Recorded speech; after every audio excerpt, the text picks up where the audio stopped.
My present views about the world.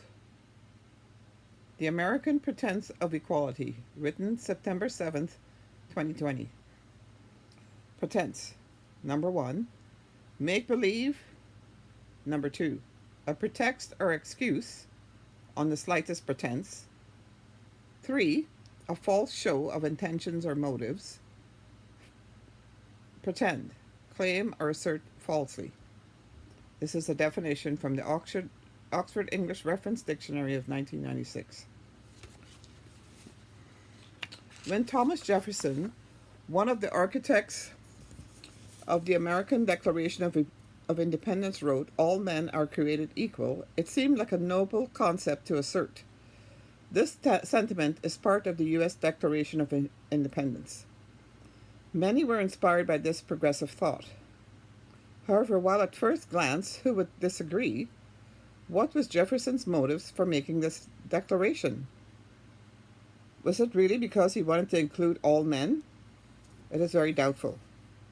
The men who crafted the American Declaration were seeking to assume the political power of the ruling class in England while lacking the aristocratic birth that this role usually involved. In order to propose that this qualification did not matter, Jefferson had to assert that the group of rebels were just as capable and qualified to assume this leadership role in America.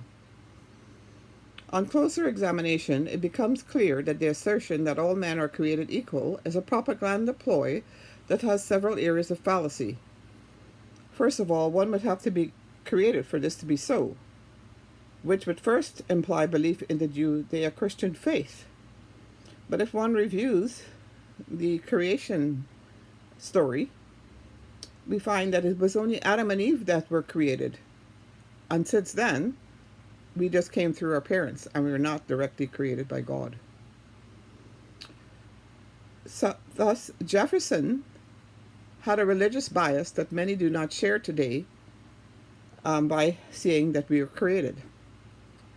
In addition, there is no mention of women. Are all women created equal, and are they equal to men? Again, a Judeo-Christian belief would belie this, because the Bible asserts that the man is the head of the woman because he was created first.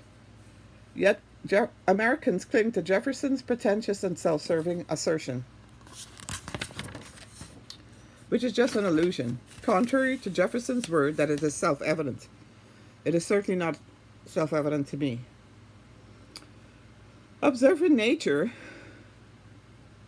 and comparing whether men have any particular, or males have any particular importance, I would say that not all men are equal when comparing the attributes with which they were born. I expect protestations to the contrary when I consider how many people believe otherwise. The protesters find it difficult to tolerate the dismantling of such a comforting ideology and one they hold so dear. I argue that the very idea all men are created equal has subverted the American ideal that the founders wanted, produced by their break with the British Empire. While Jefferson wrote that it is evident that all men are created equal, it is evident to me that he was overlooking some very obvious facts. Taking apart the idea of equality, as Jefferson meant it to be understood, it is easy to see where Jefferson and his fellow resistors, if they concurred with what he wrote, were not accurate in their assertions. For example, did they believe that they were equal to the average indentured servant or slave? Not at all. A proclamation, even by someone with as much authority as Jefferson, does not make his assertion true. Jefferson died in 1826. It may be difficult to grasp that this date is less than 200 years ago. During that time, America and countries around the world have fallen in love with the idea of equality, blind to the evidence that this statement is patently false and only appeals to feeling rather than reality. Is it any surprise then that Americans are susceptible to nice-sounding propaganda? Martin Luther King declared the equality sentiment as part of his "I Have a Dream" speech. Yet again, while the idea had power to inspire, The obvious falsehood of the message was not questioned, and as with any false hope, it was doomed to disappointment. First of all, in discussing Jefferson using the word created, which relies on a Judeo Christian belief in the story of Adam and Eve, it is quickly noted that Jefferson was declaring a religiously based belief generally accepted in America at the time. But in another part of the Declaration, he appears to want to establish a nation that believed in science, and whose citizens did not base their culture on church hierarchy, slavish adherence to religious dogma, and elevation of one's religious beliefs as one's only purpose in life. Making recruits to one's religion was no longer to be one's primary pursuit, in effect, being an intrusive evangelizer. Some propose that the idea all men are created equal only means that since we are all born humans, we are born with unalienable rights, and that people have rights regardless of whether they have access to these rights because of the laws of their country or are prevented from doing so by bullies. Therefore, these rights were called natural. This harkens back to Rousseau's dreamscape of the noble savage that so influenced Europeans of the bleeding heart kind in that era. It is easy to discern that the equality spoken of here was only applied to certain men, and not all men. It did not apply across the board, which is more glaringly revealed by the lack of application of another false declaration, and that is the right to life, liberty, and pursuit of happiness. While poverty and slavery were rampant, and only those from the class of the founding fathers could hope to achieve in any significant way. Essentially, they wanted the sentiment, all men are created equal, to mean no born is born with a natural right to rule others without their consent, which was obviously self-serving, as they believed that it was their natural right to rule women and those they either employed or enslaved. On the other hand, when it is disputed that evidence indicates that Jefferson did not put into practice his all men are created equal mantra, most Americans assume that a more realistic application of equality is in matters of the law, and that governments are obligated to apply the law equally to everyone. We know from the ensuing lack of application in all of the history of the United States of America that this lofty aim has never been fully attained. Time after time, it has been the case that those with money and power in America seem to achieve more equality in the American justice system than those unable to hire good lawyers.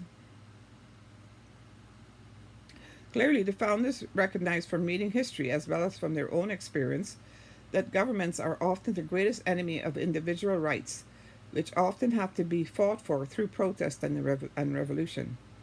At the same time, they knew that without a government to restrain them, groups of people tend to form gangs or rely on their extensive families and tribes to take advantage of weaker groups. Large cohesive groups can also guard their members from being beaten in an attack. However, while groups may start out with good intentions, leaders as they gain power often eventually become tyrannical because they are the one with the most power in the community. Representative government, therefore, although most likely to protect the rights of socially weaker individuals, could nevertheless be the means through which these rights are trampled for the majority population in other ways, such as by heavy taxation or unfair policing. In the 1830s, soon after Jefferson's death, Alexis de Tocqueville helped to popularize the term tyranny of the majority, which John Adams, second president of the United States, not America before 1776, as there were presidents before the first president of the Republic, George Washington, introduced in 1778 this phrase. As outlined in Documents of Freedom, Equal and Unalienable Rights, convicted criminals lost their rights because their crimes impinged on the rights of law-abiding citizens. Also, the checks and balances put in place by the founders to curb criminality can be overridden by unscrupulous political parties, courts, and presidents. It appears that a significant number of Americans have lost their moral compass and repudiate virtue as a necessary attribute of leadership. evidenced by an ignorant horde electing the immoral Donald Trump to the presidency, a man who exhibits everything contrary to these ideals. In addition, many citizens of the US have taken the idea of individual rights way beyond anything the founders could have imagined in 1776. One of the most egregious trends today is the transgender fad. Sandra So, a scientist who I watched last night on YouTube, emphasized that there are only two genders. In modern times, there's support for whatever gender people want to be. Government has given up on controlling behavior that a now loud and but previously insignificant group of people may have asserted in private in the past. They ignore the fact that the private will, in time, become a public manifestation of a society. It is obvious that the gang mentality is in ascendancy, demanding that lies be accepted as truth, the very thing that the founders wanted the government to guard against. It seems that America is teetering on the brink of displacing the tenets of the founding fathers as expressed in the Declaration. Consequently, despite what is written in these documents, America is morphing into a country different from what the founding fathers envisioned. A further observation to be made about his statement about equality, about Jefferson's statement about equality, is that his view was egocentric. It seems that he had very little concept of poverty. Otherwise, he would not have dared to make the statement to begin with. First of all, the only equality the living human life has is life. Other than that, there is no equality. For example, a newborn child's mother would have to be in enough good health to give birth without dying, giving the child the motherly care in order to give the child the motherly care it needed. This role, which only women can play, seems to have been ignored since only men are mentioned. On the other hand, if a mother survives childbirth, her physical and mental condition would have a great and lasting impact on the child. The father of the child is also of great importance. Can he provide for the child materially, emotionally, and mentally? How does he treat his wife and child? Is he cruel or kind, involved or distant? Then there was the moment of conception. Was it traumatic or wanted? This depends on who the impregnator was and his relationship with the mother. The child, when born, may come into a welcoming environment or into one where the parents are not prepared to take care of a dependent human being. To then expect that a child born in poverty with a tired or sick mother who finds it difficult to love, or a father that is the same or absent, sets the child up for inequality right from the beginning. Furthermore, the child has its unique abilities to survive already imprinted from its DNA. The gender of the child is also probably the most important variable in the social context. The world awards special value to males because of their physical strength, which was historically seen as essential for farming, building, and warring. Now, of course, because women have shown that they are capable of successfully doing all these activities, although perhaps there would not be quite so much warring if women had a say, there is not the same importance placed on being of the male gender. Along with these factors, more variables can be added. Race, of course, depending on where one is born and bred, ethnic background, and religion. If the child is part of the majority population, this would make a difference in how the child's value is perceived. This condition is very emphasized in countries like the US, but not so much in other places in the world that have a colonial background.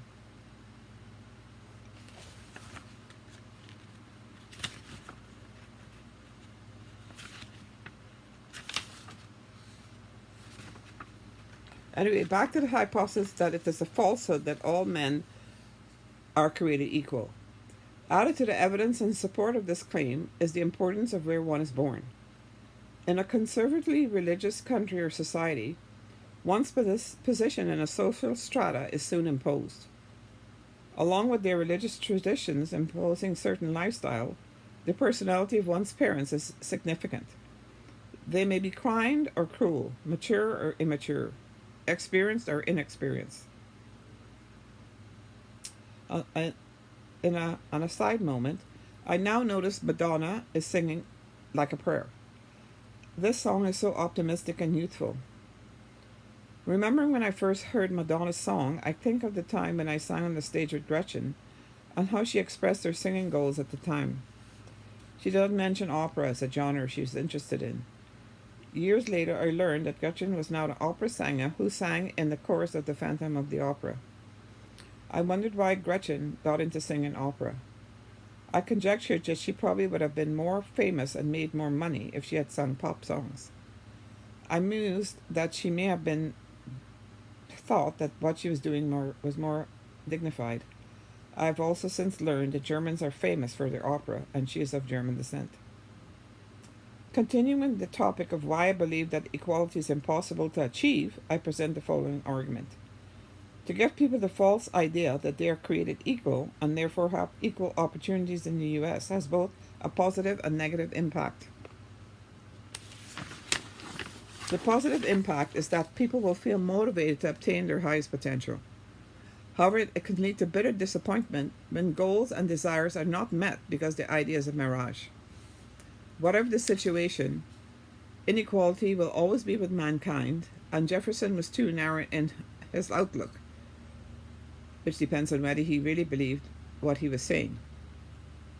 Other variables that show his equality is impossible include some people are born strong, beautiful, or clever, or talented in a way not shared by everyone.